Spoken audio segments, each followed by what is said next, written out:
위로부터 난 지혜라는 제목으로 말씀 전할 때에 많은 은혜 받으시기 바랍니다. 오늘의 핵심 주제는 화평보다 성결이 먼저이다. 화평보다 성결이 먼저이다입니다. 오늘 야고보 사도는 땅의 지혜와 위에서 온 지혜, 하늘의 지혜를 비교하고 있습니다. 우리 인간은 하나님의 형상으로 지음을 받았어요. 그래서 이성을 가지고 있고요. 또 지혜롭게 행동하고 생각할 수가 있습니다. 그런데 야고보 사도는 그 지혜의 종류가 땅의 지혜 또 하늘의 지혜다, 이렇게 두 개로 이렇게 비교를 하고 있어요. 어떤 사람의 지혜가 땅의 것인가 또 하늘에서 온 것인가, 그것을 구별하는 그런 방법은 무엇인가, 그 평가 기준은 바로 그들의 삶에 있다. 그들의 삶을 보면서 우리는 그 지혜가 어디에서 왔는지를 알 수 있다고 야고보 사도는 오늘 말씀에서 말하여 주고 있습니다. 우리 주변에는 지혜로운 사람들이 분명히 있어요. 저 사람은 참 지혜롭다. 어떻게 저렇게 지혜로울까? 우리가 감탄하는 그런 사람들도 있죠. 그런데 성경이 말하는 지혜로운 사람과 우리 생각대로 이제 말하는 그런 지혜로운 사람은 다를 수 있다는 겁니다. 성경은 하나님의 지혜를 가진 사람을 지혜롭다고 말합니다. 하나님의 지혜를 가진 사람, 하나님의 지혜에는 이렇게 마음문을 딱 닫아버리고 인간의 생각, 인간의 지혜, 세상적인 지혜죠. 이런 것을 추구하는 사람을 성경은 지혜롭다고 말하지 않고요, 어리석다고 이야기하고 있습니다.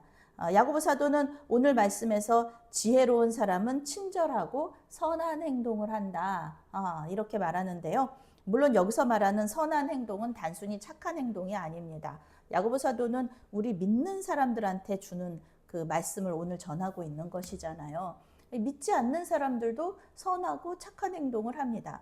그런데 믿지 않는 사람들의 선하고 착한 행동과 우리 믿는 사람들의 선하고 착한 행동의 차이점은 뭘까?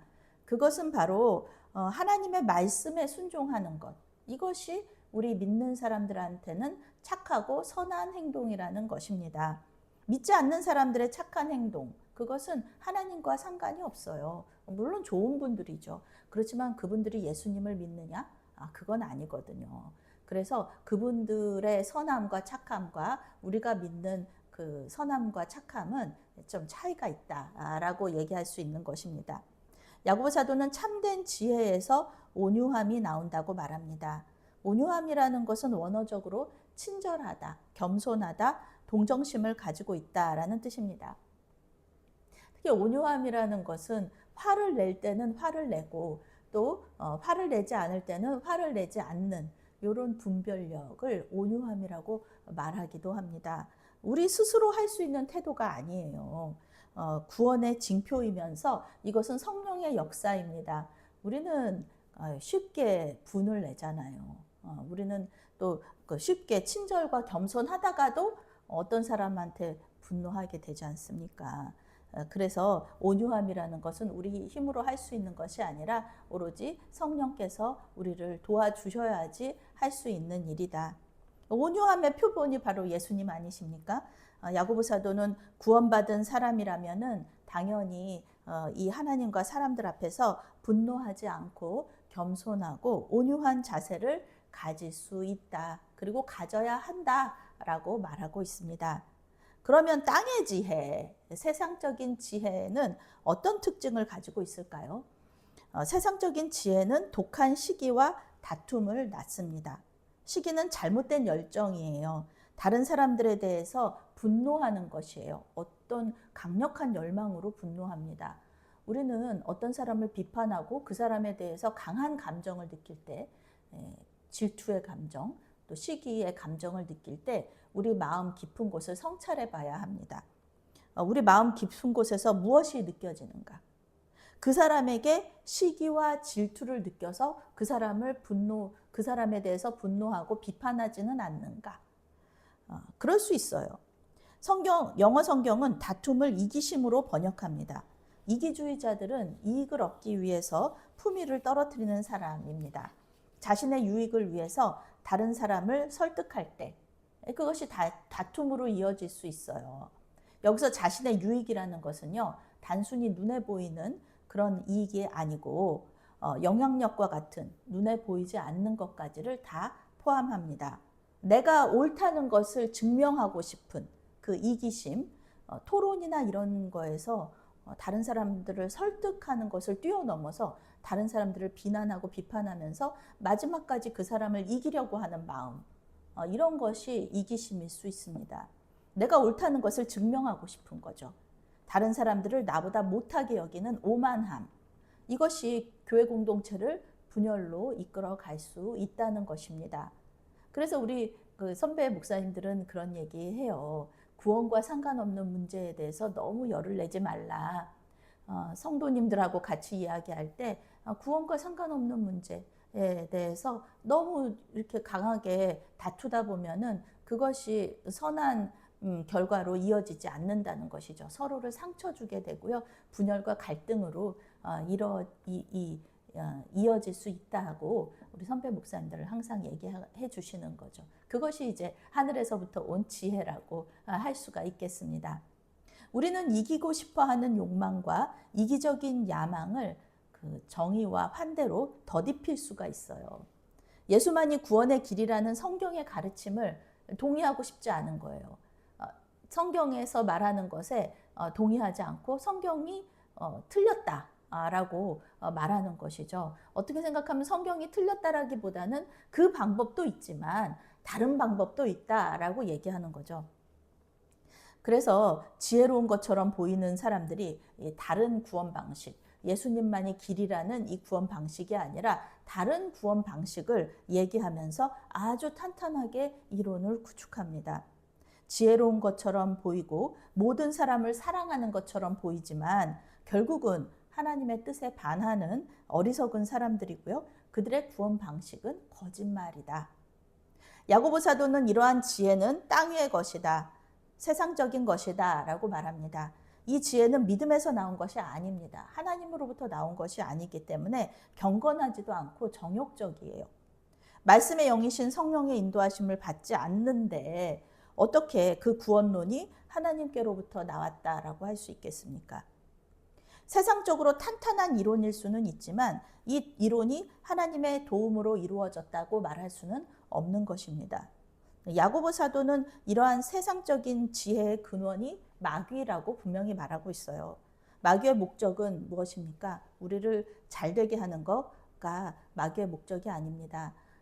마귀는 우리를 계속해서 넘어지게 하고요. 죄짓게 하고요. 그래서 하나님으로부터 멀어지게 하는 것. 이것이 바로 마귀의 목적입니다. 예수님을 시험할 때 그 마귀의 모습을 보세요. 얼마나 지혜롭습니까? 하나님의 말씀을 인용하면서 예수님을 계속해서 유혹하고 예수님을 넘어뜨리려고 그렇게 작정을 하잖아요. 우리 힘으로는 그 유혹을 이길 수 없다. 우리 예수님은 이기셨지만 우리는 그 성령님의 도움 없이는 그 마귀의 유혹을 우리는 이길 수가 없습니다. 그 지혜를 우리는 따라갈 수가 없는 겁니다. 그것을 우리가 겸손하게 인정하면서 성령의 도우심을 구할 때 우리는 그 유혹에서 승리할 수 있을 줄로 믿습니다. 그러면 이에 반하여서 위로부터 난 지혜는 어떤 것일까? 위로부터 난 지혜는 우리 예수님의 모습이에요. 우리 예수님의 성품을 그대로 보여줍니다. 첫 번째가 성결입니다. 성결함. 그것이 여기서 말하는 첫 번째라는 것은요, 뭐 첫째, 둘째, 셋째를 말하는 것이 아니고요, 가장 중요한 것입니다. 가장 중요한 하나님의 지혜는 바로 성결함에 있다. 성결은 원어적으로 순결하고 거룩하다라는 뜻입니다. 하나님의 지혜는 순결하고 정결합니다. 그 다음이 화평함이에요. 그래서 이것은 이 화평이라는 것은 좋은 것이죠. 하나님과의 관계, 또 이 사람들과의 관계, 또 나 자신과의 관계에서 아무런 전쟁이 없어요. 아주 평화로운 상태. 그것이 이제 에이레네라는 그런 것이죠. 구약에서는 샬롬이고 신약에서는 에이레네의 상태인데요. 이 상태가 그 화평함이죠. 하나님의 지혜는 공동체를 평화롭게 만듭니다. 세상적인 지혜는 다툼과 분열을 가져오지만요. 하나님의 지혜는 성결과 평화를 가져옵니다. 이것은 단순히 갈등 상황을 피하기 위하여서 사이좋게 지내는 것을 의미하지는 않습니다.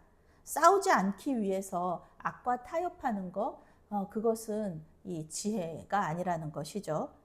교회에 분열을 일으키는 사람들과는 타협이 없이 당당하게 맞서기도 해야 합니다. 우리 예수님께서 바리새인과 사이좋게 지내고 교회 이 종교 지도자들과 사이좋게 지내셨다고 하면은 십자가에서 못 박혀서 돌아가시지 않았겠죠. 그 예수님을 통한 구원의 길이라는 사실, 이것은 예수님께서 타협할 수 없는 것이었고요. 우리 예수님께서 이 십자가에서 죽으심으로 이 모든 상황을 타개하시지만, 그래도 우리 예수님께서 그 종교 지도자들의 잘못된 구원관에 대해서 그 사람들에 대해서 이렇게 우리 예수님이 거기에 동의하시지는 않았다는 겁니다. 예수님의 방법은 관용과 양순, 긍휼과 진심이셨습니다. 관용은 친절하고 사려 깊다는 뜻입니다. 다른 사람에게서 받고 싶은 대로 대접하는 태도. 우리 예수님 그렇게 말씀하셨죠. 황금률이라는 것이죠. 대접받고 싶은 대로 남을 대접하라. 양수는 기꺼이 양보하는 것입니다. 어떤 사람의 이야기를 귀 기울여서 경청하고 그 사람의 의견에 따르는 것입니다. 긍휼은 불쌍히 여기는 것. 하나님의 마음으로 사람을 바라보면은요, 그 사람이 그렇게 불쌍해 보일 수밖에 없습니다.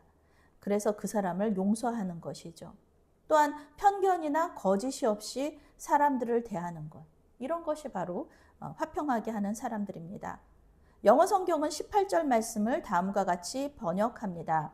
화평하게 하는 사람들이 평화의 씨를 심을 때 그들은 정의를 거둘 것이다. 예수님은 마태복음 5장에서 화평하게 하는 자가 받을 복을 말씀하고 계세요. 그것은 바로 하나님의 아들이라 일컬음을 받는 것입니다. 하나님의 지혜를 가지고 공동체를 평화롭게 하는 사람들이 받는 가장 큰 복은 물론 구원입니다. 우리 예수님을 믿음으로써 구원을 얻게 되죠. 그리고 다른 사람들에게 하나님을 알게 하는 것, 그 은혜, 그거 가장 큰 복 아닙니까? 다른 사람도 구원의 은혜를 얻게 하고 다른 사람들이 예수님을 알게 하는 것, 그것이 얼마나 큰 은혜고 복입니까? 우리 예수님의 지상 명령에 순종하는 것일 뿐만 아니라 그것은 그 자체로 우리가 예수님 믿는 사람들이 예수님 세례를 받고 예수님을 몰랐던 사람들이 하나님 앞에 헌신하는 모습을 볼 때 얼마나 기쁘고 감사한지 몰라요. 그것이 우리에게 큰 복입니다. 하늘의 지혜를 받아서 내가 하나님과 평화하고 또 내가 속한 공동체가 하나님께 또 하나님과 평화하는 일에 귀하게 쓰임 받으시는 저와 여러분들이 되시기를 바라겠습니다. 아멘. 사랑의 하나님, 우리가 땅의 지혜가 아니라 하늘의 지혜를 사용하게 하여 주시옵소서. 우리를 화평케 하는 자로 사용하여 주시옵소서. 예수님을 믿고 신뢰하며 주님과 사람들 앞에 성결한 자가 되게 하여 주시옵소서. 예수님의 이름으로 감사하며 기도했사옵나이다. 아멘.